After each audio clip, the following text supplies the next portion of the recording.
On a tous déjà vécu une sensation étrange lors d'une discussion sur le don d'organes. Ça fait peur. Pourquoi ? Parce qu'on parle de la mort d'un parent, d'un grand-parent, d'un frère, d'une sœur. C'est une discussion qu'on repousse, qu'on évite. En même temps, c'est un choix personnel, mais qui se partage. Le don d'organes redonne la vie. Saviez-vous qu'un don de ces organes peut sauver jusqu'à 7 vies ? Le problème, c'est qu'en France, le refus de donner ces organes augmente. Pourquoi ce podcast ? Pour vous raconter la nouvelle vie de Marc, Léa, Mahamadou, Sana, Pierre et Marie-Claude. Ils ont tous été transplantés du foie. Sans ces dons, ils n'auraient pas été là pour nous raconter leur histoire. Écoutez Transplantés, une série de 6 témoignages de patients greffés du foie au centre hépatobiliaire de l'hôpital Paul Brousse, un établissement de l'assistance publique, Hôpitaux de Paris. Durant ces épisodes, Ghislaine Billard, infirmière coordinatrice de greffe, le docteur Léa Duhaut, hépatologue, et le docteur Daniel Pietraz, chirurgien de transplantation hépatique, vous accompagneront pour vous partager leur expertise. Grâce à ces témoignages, nous espérons que vos prochaines discussions sur le don d'organes parleront aussi de la vie.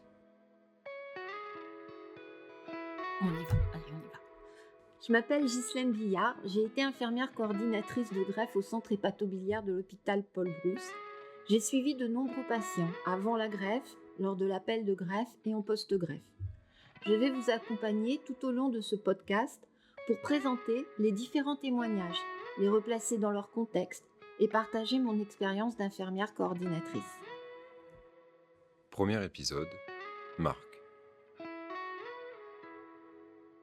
Dans ce premier épisode, nous allons vous présenter l'histoire de Marc. Marc a 68 ans, il est agriculteur et il est resté sur liste d'attente de greffe pendant 7 ans. Rendez-vous compte, attendre une greffe pendant 7 ans. 7 années durant lesquelles on voit son état se dégrader, la possibilité de vivre mieux s'éloigne petit à petit. Et malgré tout, malgré toutes ses craintes, malgré tous ses doutes, il finira par être greffé en janvier 2020. Marc, il a eu une attente de greffe très longue.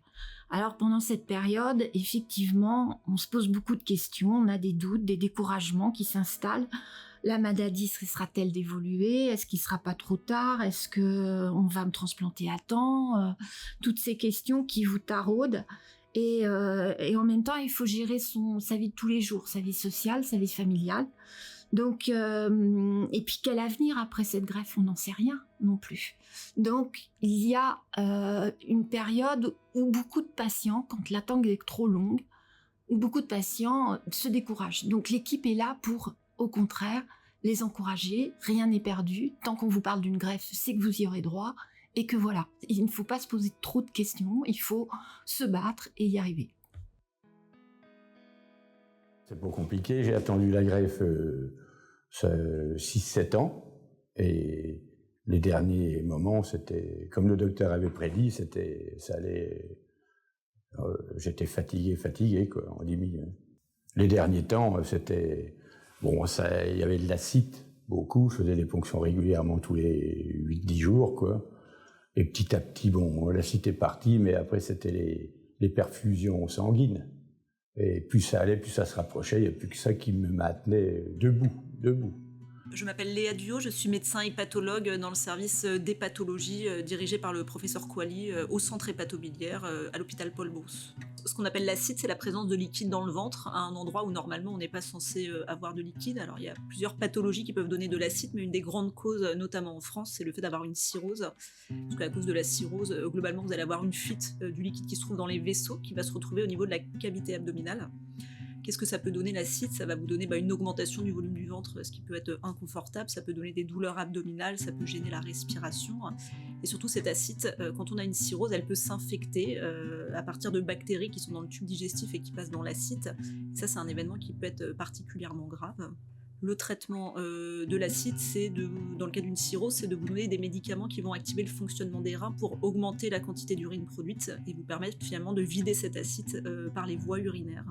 Il y a des situations où cet acide, on n'arrive pas à la contrôler malgré le fameux traitement diurétique, et dans ces cas-là, on est amené à faire des ponctions d'acide, c'est-à-dire à piquer en bas à gauche du ventre avec une aiguille, le plus souvent après une anesthésie locale, pour évacuer le liquide pour soulager le patient.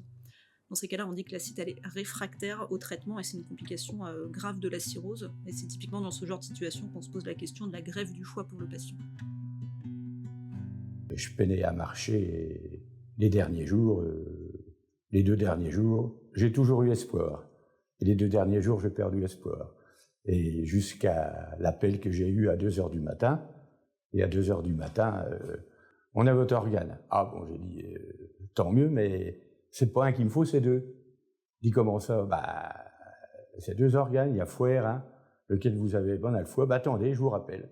Alors j'ai attendu dans mon lit une demi-heure. Une demi-heure, ça passe assez long. Bon, ben, j'ai fait ma prière, j'ai fait beaucoup de prières et j'étais pas bien malin.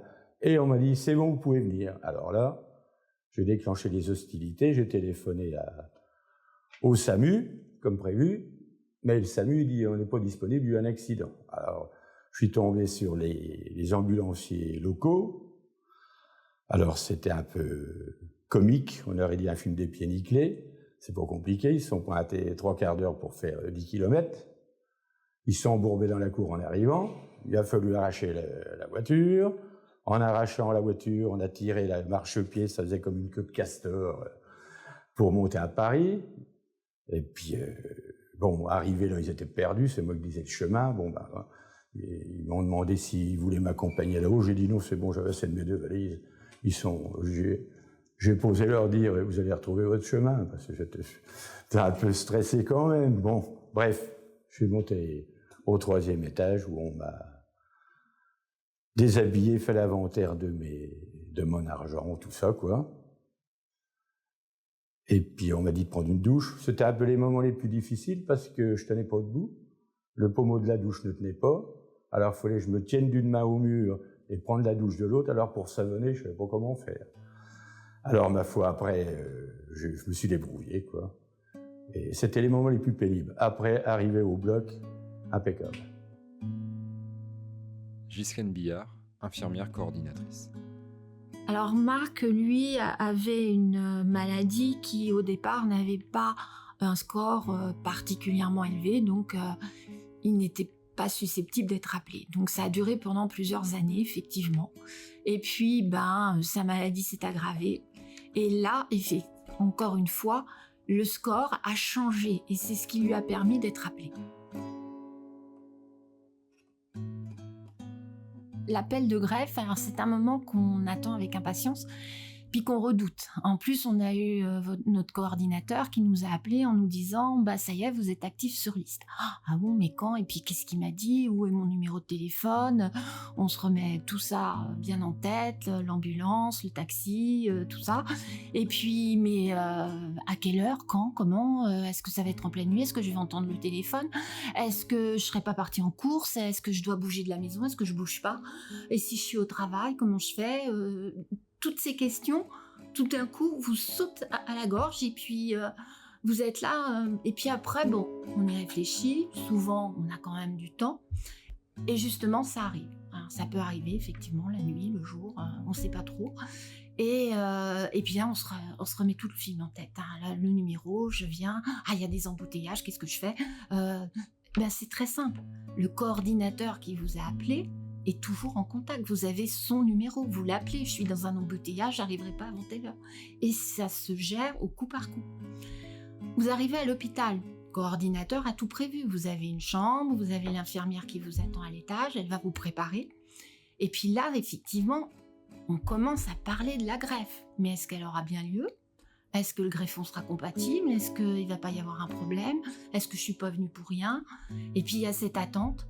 Alors l'attente, on a beau nous en parler, elle paraît toujours trop longue. La famille qui s'inquiète, comment ça se fait? T'es pas encore descendu au bloc? Est-ce que ça te va bien? Est-ce que tout se passe bien? Et puis, une infirmière arrive, elle vous dit, c'est bon, vous allez pouvoir descendre au bloc. Et là, l'aventure commence. Je suis le docteur Daniel Pietraz, chirurgien hépatobilio-pancréatique dans le service de chirurgie du professeur Cherki au centre hépatobiliaire à l'hôpital Paul Brousse. Au moment où l'agence de la biomédecine a un organe à nous proposer, c'est l'équipe de coordination de greffe du centre hépatobiliaire qui est le chef d'orchestre à ce moment-là des opérations. D'un côté, le patient est contacté, prévenu que nous avons un organe pour lui. De l'autre côté, il y a une équipe de chirurgiens qui va aller prélever cet organe chez le donneur. Arrivé au bloc, tout s'est déroulé. J'ai jamais souffert. Je me suis endormi, c'était 8h moins 20. Je me suis réveillé, c'était midi moins 20. Je me rappelle exactement, à l'heure que je m'étais endormi. Et j'ai dit, tiens, ça n'a pas mis longtemps. Mais ce qu'il y a, c'est que j'avais fait le tour du cadran. Et après, j'ai jamais eu mal. Je n'ai jamais souffert. Jamais j'ai eu mal. C'est important. Et les gens ont toujours été très gentils, avenants. Et comment ça va? Et ça, vous avez besoin de ci, vous avez besoin de ça. Et ça a toujours été en progression. Je suis rentré à l'hôpital le 29 janvier. Je suis sorti le 14 janvier. Le 14 février. Je suis rentré chez moi à la maison. Les 2-3 premiers jours, il ne fallait pas que j'ai de contact avec mes animaux, avec le fumier, les microbes et tout. J'ai attendu une journée, 2 journées. Puis le 3e jour, j'étais faire un tour dans les écuries, voir mes chevaux, les bovins, mes animaux, quoi. C'était avec le masque et tout, quoi, pour pas leur filer le Covid. Les chevaux, c'est sensible. Bon, et puis autrement, j'ai repris une activité petit à petit. J'ai repris de l'appétit et j'ai repris mon activité. Je suis revenu mieux que j'étais 10 ans avant d'être opéré. Et j'ai repris un tonus. D'ailleurs, je suis devenu ensuite casse-pied que j'étais avant parce que je suis un peu exigeant sur certains trucs. Alors, en me taquinant, ma femme, mon fils et ma famille me disaient, tiens, Élan, je suppose qu'ils t'ont remis comme pile, mais ça fonctionne. Hein. Je suis revenu comme avant, quoi. Mieux qu'avant, je m'occupe de mon business, alors qu'avant, j'avais tout abandonné. Petit à petit, j'avais abandonné, j'avais délégué à mon fils et tout. Et à la fin, j'avais qu'une envie, c'est de partir. J'étais parti. Les 2 derniers jours, j'étais parti. Et du jour, dès que je me suis réveillé, quand les globules rouges sont revenus, c'était une bouffée d'oxygène et ça fait que d'être positif. Le jour que j'étais greffé, quand je me suis réveillé, tout de suite, dès que les globules rouges sont revenus, j'ai repris un tonus, un mental, un moral. On m'avait prédit ça, je ne croyais pas, mais finalement, c'était la vérité. Hein. Il faut ça. Mais j'ai toujours eu confiance aux équipes qui m'avaient dit, et c'était la vérité. Docteur Léa Duhaut, hépatologue. Alors le problème de globules rouges dont nous parle Marc, c'est ce que nous on appelle une anémie, donc une diminution des globules rouges, une diminution de l'hémoglobine. Dans la situation de Marc, elle est liée à 2 choses. D'une part, le fait qu'il ait une cirrhose, et d'autre part, le fait qu'il ait en plus une insuffisance rénale chronique. Effectivement, l'anémie, elle peut entraîner des symptômes qui peuvent être très gênants au quotidien pour le patient, puisqu'elle va entraîner plus de fatigue, on est plus facilement essoufflé, on peut avoir l'impression du cœur qui bat vite, on peut avoir plus facilement mal à la tête. On est parfois amené à transfuser des globules rouges aux patients avant la greffe. On est même parfois amené à en transfuser pendant la greffe ou encore après la greffe. Et effectivement, ce que nous rapportent les patients, c'est que finalement, quand les globules rouges remontent et quand l'anémie disparaît, c'est vraiment associé à une amélioration de la qualité de vie, parce qu'on est moins essoufflé, beaucoup moins fatigué, beaucoup plus énergique. Et maintenant, je vais très bien. Je marche bien, je peine pas. Je suis le régime, c'est pas compliqué. Prendre des cachets, c'est simple. J'ai oublié, je pense, 2 fois, mais comme il m'avait dit, je les ai pas pris. J'ai recommencé mon traitement le lendemain. J'ai pas essayé de faire de cafouillage ni de mélange. Hop, mais j'ai oublié que 2 fois, c'est tout. Mais autrement, j'oublie pas, c'est pas une corvée. Alors dans le cas de Marc, il a repris une vie active, donc il est par monts et par veaux, et puis il a un oubli. Alors l'oubli, ça arrive. Ça ne devrait pas, mais ça arrive. Et donc, on éduque le patient à sa sortie avec l'éducation thérapeutique. On apprend aux patients à reconnaître ses médicaments parce qu'ils ont tous des noms un peu barbares au départ. Et puis aussi, on leur apprend leur importance, à quoi ils servent. Donc, de la minute qu'on a ces connaissances, c'est beaucoup plus facile aussi de s'astreindre à les prendre. Et les choses deviennent naturelles après avec le temps. Et il faut savoir que ce traitement, on l'a jusqu'à la fin de notre vie. Donc il faut le banaliser, il faut qu'il devienne naturel, qu'il fasse partie de notre vie de tous les jours, mais qu'il ne soit pas vécu comme une corvée. Et je suis suivi par des docteurs impeccables. Les prises de sang, tout, ils me guident. Question nourriture, je mange un peu de tout. Je mange pas de fruits de mer, par contre, de trucs comme ça. Et je fais attention quand même à ce que je mange. L'alcool, j'en bois pas. De temps en temps, je bois un petit coup de champagne s'il y a l'occasion, histoire de trinquer. Puis voilà, quoi. Autrement. Mais l'équipe qui m'a soigné est impeccable, et je remercie aussi les gens qui ont fait don de l'organe de la personne qu'ils ont perdu. Et puis, c'est grâce à eux que je suis là, quoi. Je remercie Paul Brousse et Bicêtre et toutes les équipes formidables qui continuent de m'accompagner. Voilà. Je ne remercierai jamais assez. Surtout pas s'inquiéter, on ne souffre pas. J'ai jamais eu mal. Faut surtout... La personne qui m'a emmené sur le brancard a dit « ça va ?» Oh, je fais « ça va ?» Je dis « de toute façon, c'est pas compliqué. Je reste chez moi. Je meurs. Il y a qui peut me sauver. » Alors, de toute façon, et comme c'est des spécialistes, il n'y a pas lieu que... Ils sauvent tout le monde, il n'y a pas lieu qu'ils ne sauvent pas. J'ai toujours cru. Il faut avoir confiance, hein. Et il faut pas y aller... Faut y aller de toute façon, il faut y croire, hein. Et il faut garder le moral, hein. Faut pas se démoraliser, au contraire. De toute façon, ils vont vous sauver. À Paul Brousse, c'est vrai, hein. Ils sont très forts et j'ai jamais eu mal, ils m'ont sauvé. Il faut rester positif, hein. Faut surtout pas... J'ai toujours cru en eux, hein, tout le temps, hein. Et ça fait 7 ans que j'attendais, hein. Les derniers temps, les 2-3 derniers jours, j'ai dit tant pis, quoi. Il n'y a pas de greffon. Mais j'avais un peu abandonné, mais à la limite, je suis pas défaitiste, hein, mais j'étais content de m'en aller. J'avais tout abandonné, tu vois, le cerveau n'était plus irrigué pour avoir le... J'étais même heureux de m'en aller, tu vois, c'est que j'en étais rendu. J'avais qu'une idée, c'est des tours noirs dans ma chambre, plus entendre de bruit, au chaud dans mon lit. C'est vrai, hein.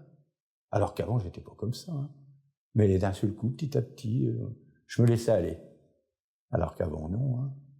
Mais c'était comme ça. Puis d'un seul coup, pouf, le coup de téléphone. Et quand je me suis réveillé, tout de suite, les globules ont refait leur truc et ça m'a redonné un moral. C'est incroyable. Au début, il y a un peu de médicaments à prendre, mais ça va, c'est facile, hein. Avec des petites boîtes avec des... C'est pratique, hein. Ouais. Oh, ma femme s'en occupe. Bon, au début, il faut gérer un petit peu, quoi. Parce que j'avais peur peut-être de me tromper. Mais c'est facile, l'ordonnance est facile à lire. Faut prendre le temps, quoi. Puis voilà, hein, ça se fait, hein. Moi, j'ai pas fait maths sup, mais j'y arrive, hein. Les noms sont un peu compliqués, quoi, c'est tout, quoi. C'est pas des noms qu'on a l'habitude de... Mais ça va, hein. Ce Gérard, c'est compliqué, hein. Faut être accompagné, quoi. Faut avoir quelqu'un, quand même. C'est plus pratique, quand même. C'est ma femme qui s'occupe de tout. Mais je sais, même des fois, si elle se trompe, je dis non, c'est pas cela que je prends, c'est ça. Ah oui. Ou quand ça en manque, je sais. Mais ça, je le sais. Bon, puis voilà. Marc, il a quand même beaucoup de chance, c'est qu'il a une femme qui s'occupe énormément de lui, qui lui prépare ses petits médicaments, qui lui fait les plats qu'on a autorisés, et comme beaucoup d'hommes, hein, je dirais. Donc ça, c'est quelque chose qu'on a beaucoup remarqué, nous, en tant que soignants, et heureusement qu'on a ces aidants. Et ces aidants, ils peuvent aussi être formés lors de la sortie du patient, ils peuvent aussi avoir les mêmes informations que lui, et donc être vraiment une canne pour nous aussi, mais pour le patient surtout. Les docteurs m'avaient dit petit à petit, selon comment le corps va réagir et se remettre, on va les diminuer. Puis maintenant, j'en prends presque plus. J'en prends 6, 7, même pas, par jour. Et puis ça se passe très bien, hein. Ma femme, ma famille, et puis les docteurs, tout le monde y croyait, quoi. Si, hein. C'est important, hein. Ah oui. Enfin, puis j'aime mon métier, quoi. Alors je continue de faire mon boulot comme avant. Moi, j'aime mon travail. J'ai pas pris la retraite, je ne prendrai jamais la retraite. C'est pas eux qui vont me donner que je vais pouvoir vivre. Ma femme et moi, on va à peine toucher 1 000 € par mois. Alors, réponse, je ne veux même pas m'acheter un vélo. Coûte cher un vélo. Puis j'aime pas faire du vélo. Je fais pas de vélo. Le sport, j'en fais assez souvent avec à marcher, à faire mon travail à la ferme, quoi. Je fais du sport du matin au soir, même la nuit. Pour les vélages, moi je suis éleveur, je fais naître des animaux. Alors. Ah oui, l'imprévu, c'est mon quotidien, jour et nuit. Moi, je prévois jamais rien. Je prévois jamais d'aller manger au restaurant avec des amis, ni rien, pas du tout. Puis j'ai horreur d'aller au restaurant, je veux pas gaspiller de l'argent pour bouffer des trucs qui sont moins bons que chez moi. J'ai pas ramassé de Covid, j'ai eu de la chance, et Covid arrivait juste en même temps que je sortais. J'étais content, mais à la fois j'étais un peu inquiet parce que je dis, faudrait pas que... Alors je suis sorti tout doucement, et j'avais pas envie de faire une hémorragie ou un déchirement, c'était tout frais quand même. Alors... j'étais content, mais inquiet à la fois, quoi. C'était tellement bien. Les gens prenaient tellement... J'étais tellement entouré ici. Alors quand je suis sorti après, c'était plus pareil, hein. Chez moi, les docteurs, ils sont loin. Alors j'ai fait attention, très attention les premiers temps. Pas de secousses pour pas déchirer les... L'infirmière est venue assez longtemps m'enlever les agrafes, les fils. Ça s'est très bien passé. Les infirmières à domicile, c'était impeccable aussi à chez nous. Ouais. Les soins, tout. Pareil, j'ai jamais eu mal. Non. Jamais eu de séquelles, ni... Ça s'est toujours bien cicatrisé, tout. J'ai eu de problème. Faut pas stresser. Faut pas se faire 2000 avant. Hein. Non. Par contre, faut écouter les docteurs. S'ils vous disent de faire ci et ça, faut le faire. Hein. Oui, oui. Même si on comprend pas tout, faut faire ce qu'ils disent. Hein. Ça, c'est le b.a.-ba. Hein. De toute façon... Et ce qu'il dit, c'est la vérité. Moi, il m'avait prédit l'avenir, c'est le cas de lui. Il m'avait dit, vous verrez, vous perdrez des forces. Et j'ai perdu des forces petit à petit. Jusqu'au jour de la grève, que ça a reparti. Drôle de truc, hein. Ouais. C'est incroyable. Alors, merci la personne et l'entourage qui a accepté de donner l'organe qui m'a sauvé la vie. Les organes qui m'ont sauvé la vie. Et ça devait être une bonne personne, parce que les organes étaient sains, la preuve. Jamais eu ni d'infection, ni de réaction. Ça devait être une personne qui avait une vie saine, et ça devait être une bonne personne, parce que pour que ça marche si bien, ça ne peut pas être autrement. Et je la remercierai jamais assez. Si vous pouvez leur dire, ça serait bien. Alors, je pense à eux souvent. Hein. Oh, presque tous les jours, de toute façon. Hein. Bon, j'en parle à mon fils ou à ma femme, comme ça, je dis, tiens. Même des fois, ma femme et mon fils me disent, hein, ça devait être quelqu'un de bien quand même, oui. Qui n'a pas eu de chance. Qui n'a pas eu de chance, au final. Je profite de... Enfin, j'ai une partie de lui qui vit en moi, c'est ça qu'il faut dire. Puis voilà. Alors, j'espère que cette partie-là pourrait être... D'ailleurs, elle m'est bénéfique, parce que j'espère qu'elle va m'améliorer dans mon caractère, que je serai, moi, direct avec...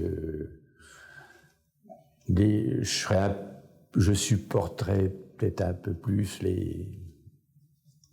j'aurais moins de réactions. Hein. Non, mais c'est-à-dire, bon, arrive à un moment, je serais plus calme, quoi, disons. Tout a été parfait. L'accueil, les visites, aussi bien avant qu'après. Les infirmières, tout, Paul Brousse et même Bicêtre. Mais Paul Brousse, nickel partout. Hein. Ah oui, l'accueil, les infirmières, les docteurs, tout bien. Ah oui, accompagné de A à Z. Ah oui, avec le sourire, la gentillesse, la compétence, et tout. Même les taxis, la dame qui m'a emmené en taxi, qui est plus là malheureusement, elle m'accompagnait jusqu'à ma chambre parce que je pouvais pas porter mes valises au début. Puis m'accompagnait dans les couloirs et tout, j'étais un peu perdu. Et ça, c'est important aussi. Elle même cherchait chez moi, elle m'accompagnait jusqu'à la porte de ma chambre. Ouais. Et même si j'étais 10 jours à l'hôpital, elle venait me voir régulièrement et tout. C'est important aussi, ça. De A à Z, j'ai eu de la chance, je suis tombé sur des gens très gentils, dévoués, gentils et capables. J'ai eu beaucoup de chance. J'ai eu beaucoup de chance. Je souhaite à tout le monde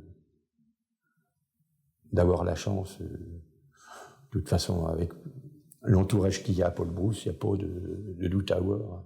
Ça va bien. Il faut les écouter. Il faut écouter. Ils savent comment ça marche. La preuve, moi ça a marché. Transplanté, c'est un podcast proposé par le centre hépatobiliaire de l'hôpital Paul Brousse à PHP. C'est une idée originale de Thomas Bréard, infirmier de coordination, et Aurélien Stocco, chargé de communication de l'hôpital. Nous remercions particulièrement les patients pour leurs témoignages si précieux, Dr Léa Duhaut, Dr Daniel Pietraz ainsi que Ghislaine Billard du centre hépatobiliaire pour leur participation. Nous remercions aussi le professeur Audrey Quali et le professeur Daniel Cherki pour nous avoir permis d'enregistrer ce podcast au sein de leur service. Nous remercions aussi Alexandra Cocard, infirmière en hôpital de jour du centre hépatobiliaire, avec qui les entretiens ont été enregistrés. Prise de son, musique, montage et mixage, Aurélien Stocco.